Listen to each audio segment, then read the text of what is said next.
На 18 октомври се състоя пресконференция за информиране по проект «Реализация на инвестиционен проект във водния сектор на град Попово». Той се финансира по оперативна програма «Околна среда 2007-2013 година», съфинансирана от Европейския фонд за регионално развитие и Кохезионния фонд на Европейския съюз. На пресконференцията присъстваха кметът на община Попово доктор Людмил Веселинов, представители от оперативна програма «Околна среда», инженер Стефка Божанова, проектант от Технофинанс инженеринг ООД град Разград, Лора Денева, консултант от Призма Проконсулт ЕОД и представители на общинска администрация град Попово.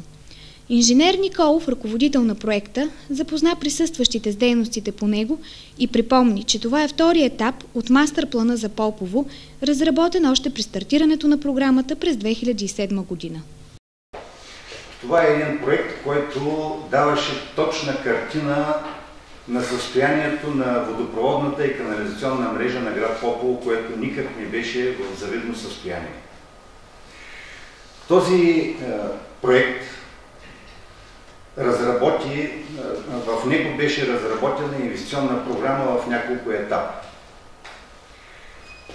Тези етапи бяха първият етап реконструкция на водопроводна и канализационна мрежа на Попово в участъци, които са изключително в тежко състояние, с най-много загуби на вода и аварии, с инфилтрация на канализационната мрежа. Етап, в който бяха предвидени мероприятия в тези участъци от град Попово, в които се предвиждат мероприятия по други оперативни програми. Втори етап, в който се предвиждаше обхващане на 100% от населението, на 98% от населението в град Попово и кварталите Невски и Сиячи с водопроводна и канализационна система, специално за канализационната система. И третия етап на този мастер план беше разработване на реконструкция на доводящите водопроводи и водоснабдителни системи, които водят водата до град Попово и двата му квартала. Този мастер план, след приемането му от Министерството на околната среда, беше на вниманието действително на Министерството и първият етап от този план е факт и е реализиран. Вторият етап от този мастер план е днешния проект, който ние разглеждаме, и да се надяваме след успешната му реализация, третият етап ще бъде реконструкцията на доводящите водопроводи и евентуално някакви проблеми възникнали в процеса на изпълнение на втория етап. Реализацията на проекта ще се осъществи на два етапа. Подготовка на инвестиционния проект, по който се работи в момента, и втори етап – самото изпълнение. Предвижда се изграждане на реагентно стопанство за отстраняване на фосфора от отпадъчната вода в пречиствателната станция за отпадни води. До изграждане на канализационни колектори втори и трети с дължина 1184 метра с преминаване по ЖП линията. До изграждане на градска водопроводна и канализационна мрежа. До изграждане на довеждащи колектори от квартал Невски и квартал Сиячи към пречиствателната станция и до изграждане на вътрешни ВиК мрежи в двата квартала. Общата стойност на проекта е 28 милиона 537 хиляди 437 лева и 45 стотинки, като средствата за първия етап са 468 хиляди 282 лева и 93 стотинки. Срокът за изпълнение по проекта е 40 месеца и се очаква да приключи на 18 септември 2014 година. Кметът на общината доктор Веселинов изказа благодарности към екипа, реализирал първия етап от подобряване на ВиК мрежата на град Попово и пожела успех при реализирането на следващия етап. Благодаря на екипа, който до сега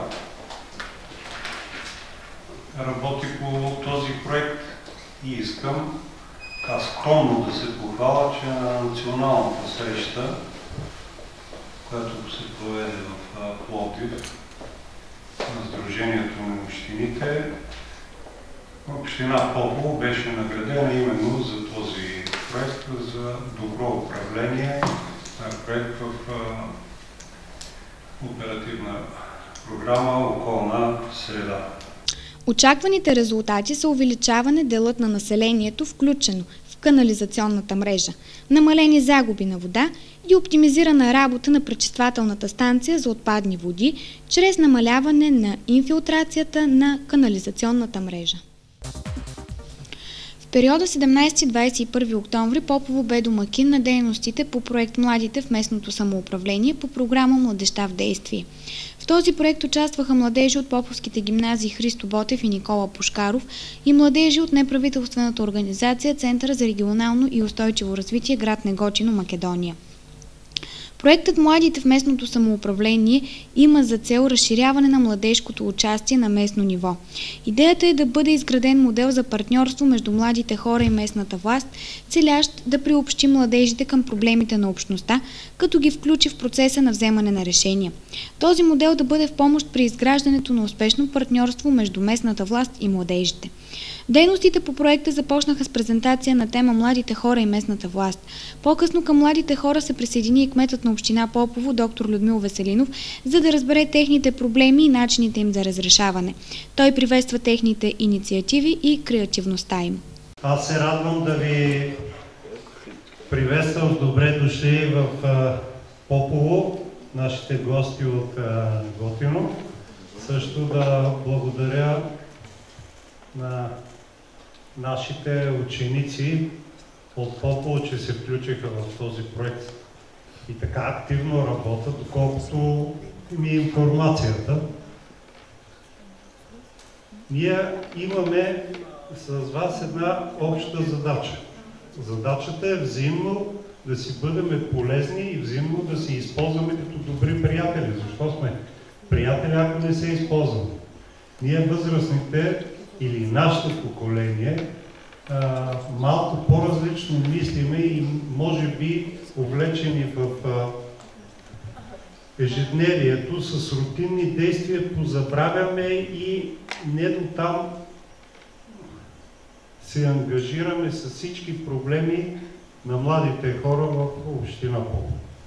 В този смисъл аз казвам, че ще бъдем взаимно полезни, когато разговаряме на теми по управлението на една единица общинска структура. На следващия ден младежите се запознаха с структурата на общинска администрация град Попово. Георги Георгиев, председател на Общински съвет Попово, им представи структурата, съставът и функциите на Общинския съвет. За няколко часа младите хора имаха възможността да влязат в ролята на общински съветници, да дискутират и да вземат решения за реализиране на техни идеи относно младежките дейности в община Попово. Дейностите по проекта приключиха с теоретична работна сесия за европейското гражданство на тема "Младите граждани на Европа" и с представяне на презентации от участниците на институциите, които представляват. При реализирането на проекта бяха проведени дискусии и работа в групи, чрез използване на разнообразни интерактивни методи за информиране, провеждане на обсъждания, срещи с ключови фигури, запознаване с органите на местната власт и местните държавни структури, обучение за работа в екип, представяне на основни нормативни документи и други. Дискусиите и работните срещи спомогнаха да се доловят социалните нагласи, да се провокира социалната активност, да се повиши гражданската ангажираност и да се формира култура за работа в екип сред младите хора. По предварителни съобщения на 24 октомври трябваше да започне раздаването на втори транш хранителни продукти от Европейския съюз на социално слаби лица на територията на цялата страна. За да разберем причините за получилото се забавяне, се срещнахме и разговаряхме с Владимир Иванов, секретар на община Попово. Действително, съгласно предварителните уговорки, на 24 октомври тази година, днес, трябваше да започне раздаването на продуктите от втория транш на помощите от Европейския съюз. За съжаление, по независещи причини от Червения кръст, който е основен организатор, и община Попово, на територията на общината помощите ще започне, раздаването на помощи ще бъде организирано по-късно. Причината не е в общината или в Червения кръст Търговище. Тя е от национален характер. Проблема е в това, че основният доставчик на храните, Фонд Земеделие, не е изпълнил доставките до складовете на Българския Червен кръст. Това налага забавяне на процедурата по раздаване. Имаме уверенията, че в рамките на около 2 седмици проблема ще бъде решен и през месец ноември ще започне раздаването на продуктите от втория транш. Не само на територията на община Попово, а на територията на цялата страна. Във връзка с това искам да успокоя гражданите, че сме създали необходимата организация и своевременно ще бъдат информирани за начина и времето, през което ще бъдат раздавани помощите. Искам да ви уверя, че такава организация сме създали и по селата, където помощи ще бъдат раздавани от кметовете на населените места, и да информирам тези от вас, които са идвали от селата в града, че това е безсмислено, няма смисъл. На кметовете са раздадени списъците, те са в тях и кметовете ще създават организация по селата. Надявам се, че до края на месец ноември всичко ще приключи в така създадената ситуация. От община Попово уверяват, че при получаването на помощите в пункта на Български червен кръст в града ще бъде създадена организация за информираност на населението, както в града, така и по селата, където кметовете на място ще раздават продуктите. Ръководството на Народно читалище Свети Кирил и Методий, 1882 град Попово, посрещна своите колеги от Народно читалище Добри Войников, 1856 град Шумен. Шуменското читалище е основано през пролета на 1856 година от Сава Доброплодни и има 155 годишна история. Заедно с читалищата в Свищов и Лом, то слага началото на читалищното дело в България. С нескрита радост Росица Христова, секретар на Поповското читалище, разказа за своето познанство с колегите си от Шумен. Особено сме радостни, че днес са на посещение в Поповското читалище са колегите от читалище Добри Войников Шумен, едно от най-старите читалища в България. При нас е целият колектив на читалището и се надявам от тук нататък ние да имаме едно ползотворно сътрудничество, тъй като нашите контакти започнаха от Международния фестивал на историческия филм в Шумен. Надявам се от тук нататък да можем да имаме и на разменни начала, както концертна дейност, така и много други дейности. Домакините от Народно читалище Свети Кирил и Методий, 1882, показаха на своите гости обновената читалищна сграда, градската библиотека, историческия музей, художествената галерия Кирил Майски и се разходиха по централната градска част. Детелина Палазова, секретар на Народно читалище Добри Войников, 1856 град Шумен, и колективът ти останаха очаровани от колегите си в Попово. Изключително много се радвам, че приехме предложението на Росица Христова да гостуваме в читалището в Попово. Наистина сме очаровани, нямаме думи от това, което виждаме тук, а не само много сърдечни хора, ами една невероятна обстановка. Поздравяваме ви, че сте успели да постигнете всичко това и се надявам нашите контакти да продължат и в бъдеще. На края на срещата двата колектива си пожелаха да продължат да контактуват помежду си, да обменят идеи и инициативи и да си помагат взаимно. С много ентусиазъм се проведе скаутската игра "Избягай от скуката". На 20 октомври за първи път родители и деца се включиха заедно в една игра, организирана от скаутски клуб Антола, град Попово.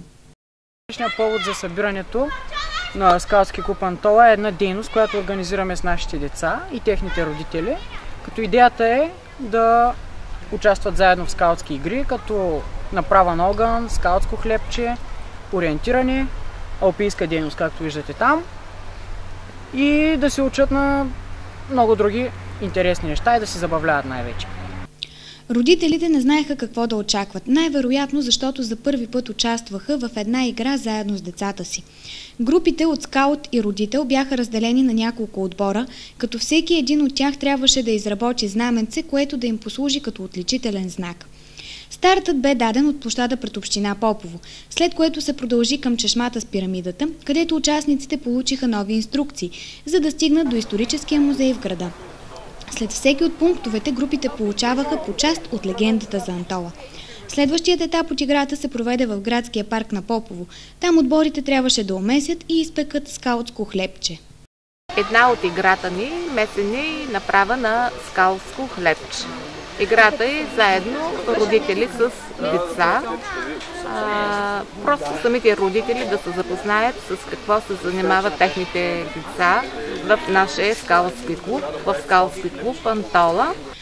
Докато групите приготвяха хлебчета, някои от децата запалиха скаутски огън и свариха чай от много билки, който споделиха със своите приятели.